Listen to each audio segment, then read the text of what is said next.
Hi church, welcome back. As you see posted that we have a communion video already as a separate feed for today. Also at 2 p.m. today, we're going to have a Zoom meeting with a discussion about acceptance of the funds that help us keep running. So I hope we see you at 2. Members will be the only ones you're allowed to vote, though, because this is a church conference.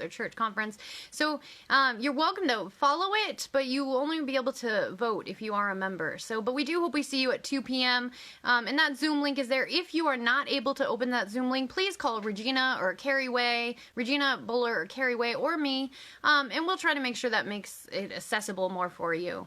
And I'm sorry if you don't have an option for Zoom. I know that's a really difficult one for some people to use. We can't really do it as a Facebook Live because we need to have people's votes. So that will be on at 2 p.m. today, and the link is there provided. So let's get right into it, church. Good morning. It's been an overwhelming week in American history, hasn't it? And we're going to talk about that. But first I thought I would tell you a story. There were these two guys, and they were strangers who didn't believe the same as the people in the land they were traveling through. They kind of stood out a little bit. And one reason was that they really stood out was they tried to help a girl. Now, this girl was someone that no one wanted to help, or maybe they weren't able to help her. Instead, other people looked down on her, keeping her down. You know how it is. Sometimes people make money off of other people's pain. Well, these two foreign men could not walk by without doing something to heal her. Now, this upset the balance of power in the community at the time, and so the police, the judges, the authorities were called in and told lies by the people who had lost some money from her healing. All the people combined began to judge these two men because of their looks, their faith, their foreignness. And then the crowd joins in, and this mob mentality begins to take over, and the men are arrested. Men who had only helped someone were arrested. Now, these men found themselves stripped of their clothing. They were beaten. They were not just beaten a little bit, it says they were severely beaten in the story.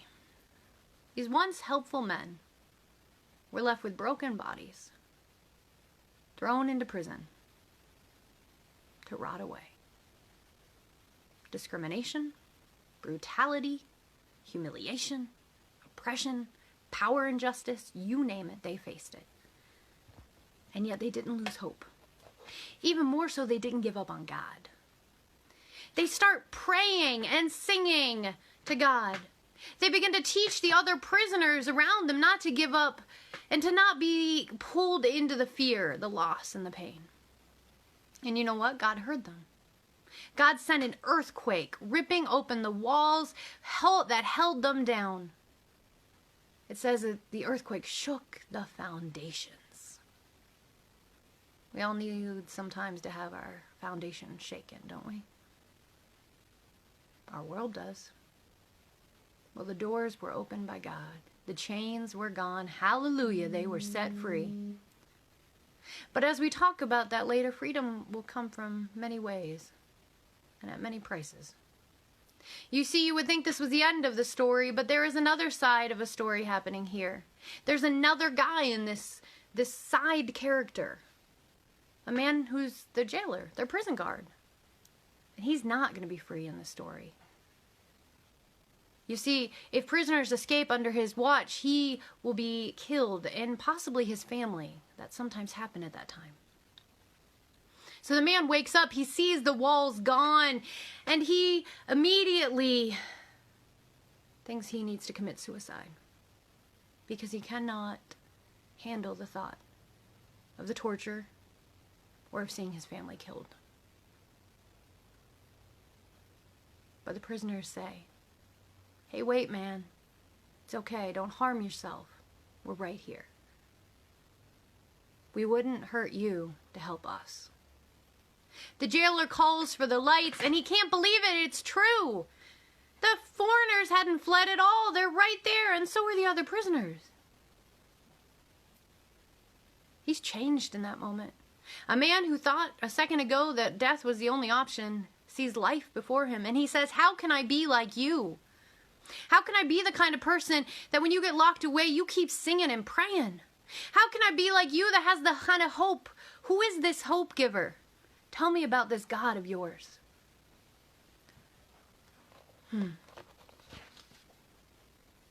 It says he got baptized that night, and so did his family. This jailer then cleaned off the wounds of the beaten foreigners. He got them food, and the entire household rejoices, and why wouldn't they? They could have been all killed, and yet they're alive and have hope in a life of after, eternal life. Well, in the morning it says the corrupt authorities say, okay, let the men go, knowing they were in the wrong. The jailer, the prison guard adds to the "you're free to go." He says, go in peace, because he's a changed man. But the men say, no way, Jose. No way. We aren't leaving. We aren't leaving quietly if those men who beat us publicly want us not to be seen. No, they will come and let us out. And even more, they say, we aren't just foreigners. We're people of the empire. We have rights that you took away. We have freedoms that were lost. We aren't leaving quietly. When the authorities heard this, they were afraid, and they came and apologized. Sounds like quite a story, doesn't it? Sounds like one that could have been from this week in our newspaper. But it's not. In fact, it's a biblical story from the book of Acts. Acts 16. I posted it ahead of time so some of you could read it and follow along and begin to hear hints of this, because when you read the story, either before or after, you're going to say, what? You might have even forgot this story was in there. But man, does it sound like it's something happening in our country today. We've watched as this week one freedom after another has been stepped on. The freedom of assembly, to peacefully demonstrate. Now there is a difference between peaceful demonstration, mob mentality, like we heard in the story, that kind of thing that even in Jesus' time leads them to say, crucify him, even though they don't even know who he is, and violence to the community. They're three very different things. Peaceful protesters are ones who choose non-violent means to share a message together. Mob mentality is just going with whatever anybody says, not really caring what the message is. Just instigating, making the sound stronger, that if you jump off the bridge, we'll all jump off the bridge mentality. And then the other one of violent action into the community, the looting of stores, the graffiti on buildings. That's a whole nother thing. That's using the cover of this stuff to do what people wanted to do. It doesn't help people's freedoms to steal somebody's Uggs, right? That's for self-gain. So there's three very different things here. But our freedom to assemble is important. The freedom of religion is important, right? We believe that a lot, right, church? The right for churches to also have the right to say, don't pull me into your politics. And that wasn't great this week either. Freedom of the press. Well, if you watch what happened live with CNN, you lost that one too. Freedom of speech? Not so much. I could go on. You get the point, though. But here's the other thing. We already had lost some of our freedom, hadn't we, friends? The virus had taken a lot of our freedom away. I can totally relate to Paul feeling like I'm imprisoned. Sometimes it feels like this house has four walls that are just like coming in, right? Because we can't even just go out to the store like we normally do, right? It's not safe out there, so stay inside. Let's claim it, friends. This is rough, right? I cry sometimes for no reason. And I'm telling you that because it's totally normal. I promise you. As a pastor, I get those mental health examinations almost every other year, and they call me mentally stable. And yet right now, I just sometimes find myself overwhelmed to the point of crying. Actually, I did it the other day, and Owen was chewing a treat, and he jumped off the couch to come give me a kiss on this, right here on this cheek, to say, I know you're crying, something's wrong. And something's wrong, for sure.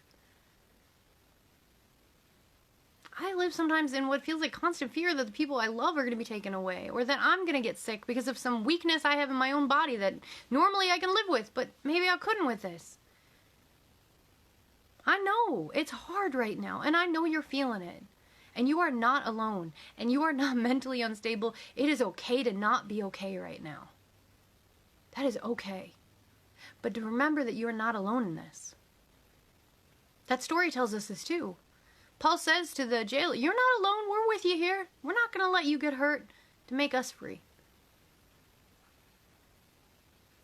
I feel the pressures to make the right decision for the church, for the community.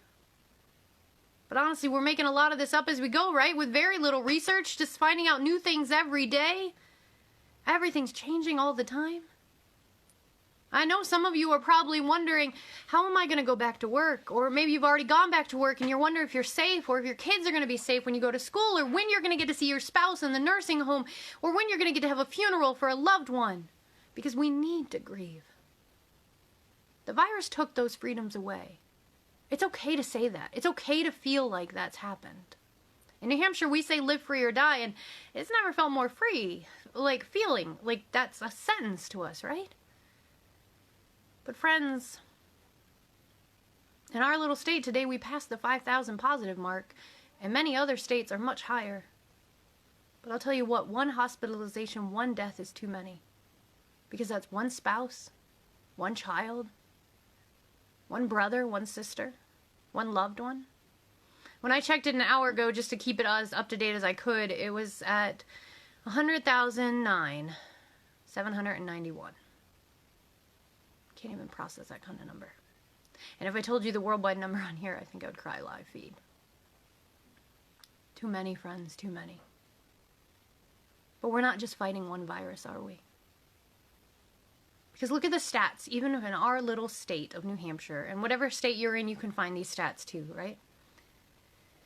So first, we know it's affecting some groups unfairly. 42% in New Hampshire are quote-unquote regular people, but 25.35% are hospital care workers. The people trying to heal us and keep us healthy are getting sick themselves. 32.64% are long-term nursing care facilities. So our seniors, who we owe our freedoms to, are getting sick. But hey, you young adults who think you're safe, remember that in New Hampshire alone, ages 20 to 29% make up 14.72% of people who are testing positive. Which is actually higher than any of the age cases like 60 and up. If you were to look at those brackets by decade, 20 to 29% is higher than any of those, 60, 70, 80s. The highest age is actually people in their 50s, with 17.14% in New Hampshire. People who probably had to go back to work or had stayed working through it all. Now, I know these numbers are surprising, but there's something even more surprising. The signs of systematic racism within COVID-19. Now, the numbers, you'll hear this, but listen for New Hampshire alone. COVID-19, for those who have identified their race, 2,580 people are white. Which you think, okay, maybe that makes sense. But listen to this. 113 were Asian, 228 were African American, and 331 were Hispanic. For a state that is not really as racially inclusive, those are really high numbers. They don't seem proportional, do they? Well, we watched this nationally as 70% of the people who died from COVID-19 in Louisiana were black. The CDC says that in one community they tested in the U.S., 33% of the hospitalized people were black, even though black people only made up 18% of the community. Is this a racist virus, you might think? No. But it brought out our systematic racism as a country. What I mean to say is that COVID-19 testing has been proven to be less available to blacks than whites. That health insurance coverage has been less available. That members of racial and ethnic minorities are more likely to live in densely populated areas because that's what they can afford. So they're living in residential housing due to segregation. It's shown that oftentimes racial and ethnic minorities live farther away from supermarkets or hospitals, so they're using public transportation more than others. And often living in multi-generational housing. So if grandchild goes to work, they bring back the virus to grandma. These are sad realities, aren't they? That a virus again shows us. Now, for some of you, this may seem like news, and others, you've known this. Racism has been part of our DNA as a country since the Continental Congress. There were fights about slavery while they were writing the Declaration of Independence. They actually had to make a compromise so that we would have a new nation, taking some people's freedom away so that others could be free. Make you think of that Paul story a little bit, right? It's awful, isn't it? But should feel, because it is awful. But I can tell you that people have also fought racism from the beginning of our country, too. I'm actually very proud to say my grandfather, Reverend C. Lloyd Volt, was on the FBI watch list during the Civil Rights Movement because of the work he was doing with nonviolent race relations in his community. Now, my style is very different than his. Maybe it's the birth order. As a third child, I'm naturally the peacemaker. But it's also that I've made a career of community building. Face-to-face work. Long-term change. Now, some of us will do marches and protest, and others will make friendships across all lines. Remember, I told you weeks ago we would be looking at Acts, but I had no idea the reality that this story would have for our time now. It could not be more appropriate or telling. And I especially love the verse in Paul that says, in verse 28, "But Paul shouted out in a loud voice, 'Do not harm yourself, for we are all here.'" As we say a lot or hear a lot in COVID-19, we are all in this together. Paul didn't want the jailer to commit suicide.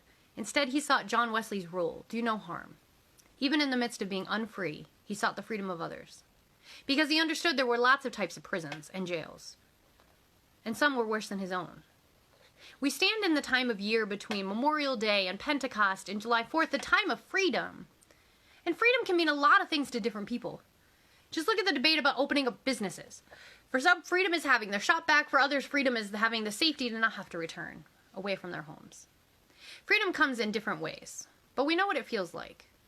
It's freedom to choose things, to have options on the table. One of my favorite people in the world is my cousin. She's like a sister to me in many ways. We grew up together, raiding my grandma's closet of her old dresses. We would dress up and have fashion shows. We would color together. We've shared stories and hugs over the years. But at some point in my growing up, I began to learn that while we were both Americans, and we both sat at the same Thanksgiving dinner table, some things were different. Not in my mind, but in society's mind. And I think it hit when my mom explained to me that my cousin had to check a different box for race. Even though we weren't exactly sure what her racial heritage was at that time completely, she had to say she wasn't white. So she had changed from our connections of just both being females, both being Catherine's granddaughter. Beyond the title of adoption that she already had, she had to add another one. And putting it nicely, it would be one of woman of color. Society gave her that title. Now sure, there's a power in claiming your own title, but being forced to put it without the choice is an interesting one, isn't it? And that's just a small piece. There's lots of things like that. People I know and love are afraid to drive the speed limit because they're afraid if they even get close to over, they'll get pulled over. Just because of the color of their skin. And people I know and love in 2020 are being told when they go to a community dinner, they're not welcome to sit there because of the color of their skin. Now, I'm sure you know other stories like this, or people like this, much worse ones too. Paul and Silas knew what it was like to be treated as a foreigner, to be judged, because they were different, even though they were doing the right thing. And they felt the power imbalance in very dark ways.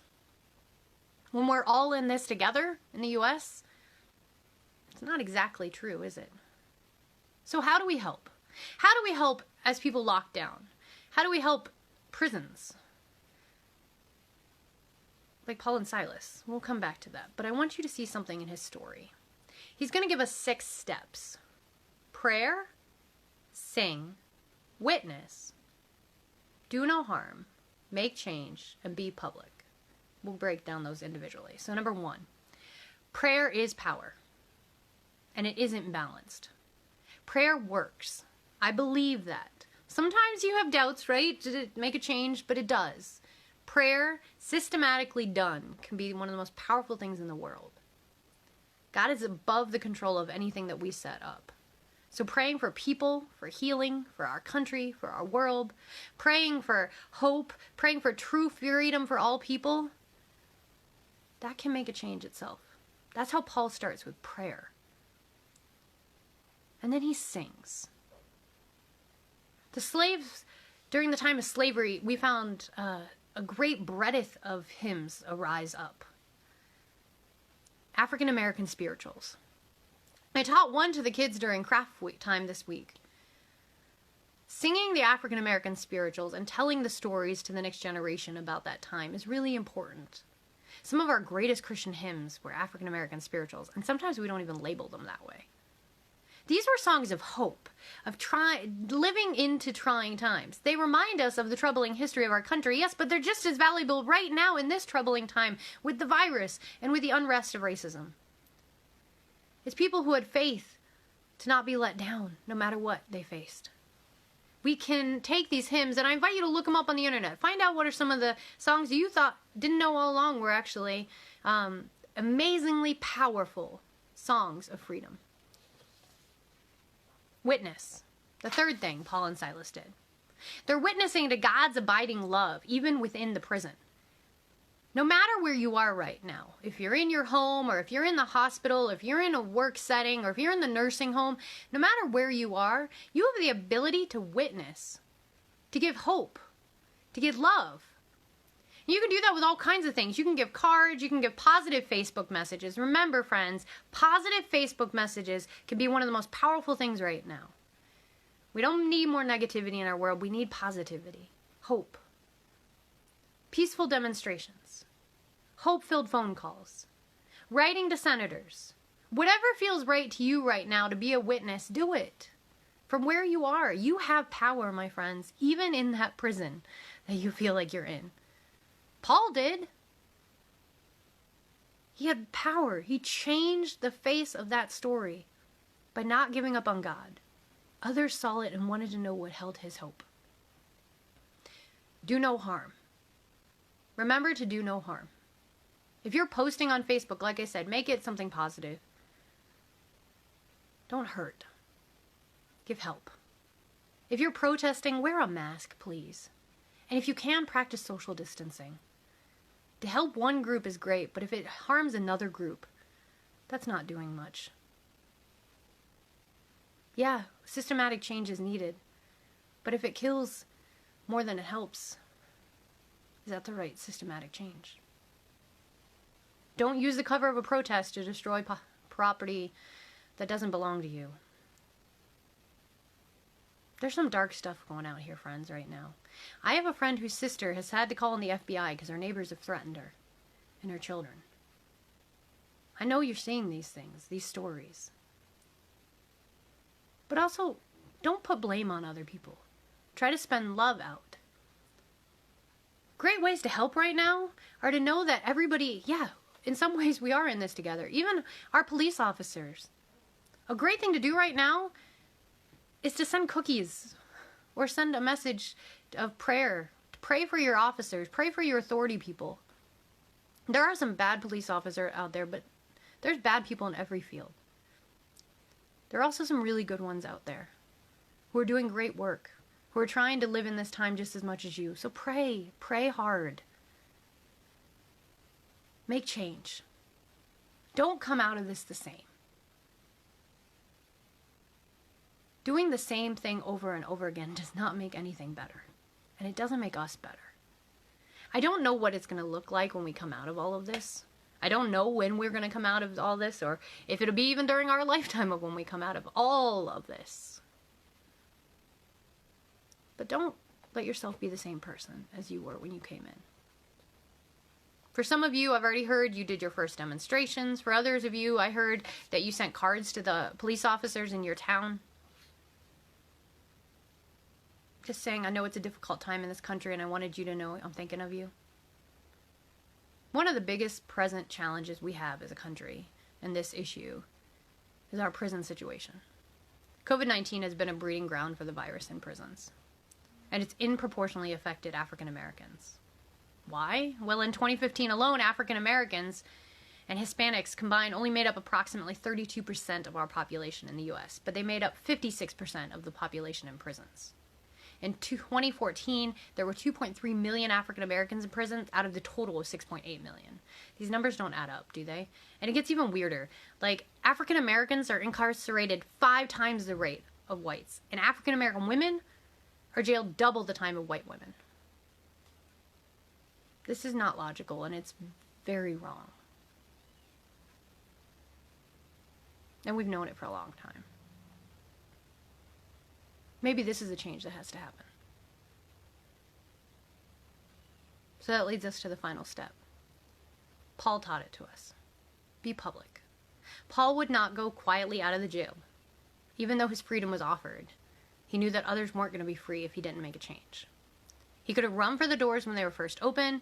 He could have, at the expense of his own freedom, he could have gone free into the, at the expense of others' freedom, he could have gone free.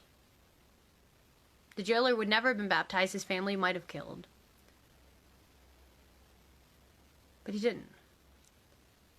He wanted the public to see things change. Honestly, I don't know what this means for us as a country or you as an individual.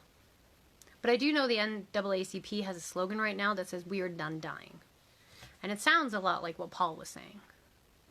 He reminded us that freedom is within your grasp at times, but is it really free if it's not the freedom of all? Friends, I know this sermon has been a lot to take for some people, and that's okay. I'm here to talk if you need it. And for others, it was just what you needed to hear, and that's okay. I'm here to talk if you need it. For a few, this was really upsetting message, and that's okay. I'm here to talk if you need it. You don't have to agree with what I've said. A sermon is a conversation starter, not an end. You're right. This is not a traditional faith sermon. You're right. But we aren't in a traditional faith time period, are we? We have to be open to our emotions, open to our hearts, open to the news, open to the world, open to the realities that have been before us. Even if our doors are closed, our hearts can be open. This is a great time to have conversations. An earthquake is shaking our foundations in so many different ways. Are we just going to rebuild the way we did before? Or are we going to create something new? What are we going to do with our world? When we come out of this, it's not just about opening businesses or restarting the economy. It's about restarting ourselves. Who will we be? What will we be? Will we be the United States of America? In slogan alone? Or will we be something more? It's not about picking sides. It's about being people and loving. And then going from there, a new person, fully in this together. Friends, I say all this with love. And I know that I can't know what all of you are experiencing. Nobody can. But no matter what, you're not alone. So don't lose hope. Because God is listening. Amen.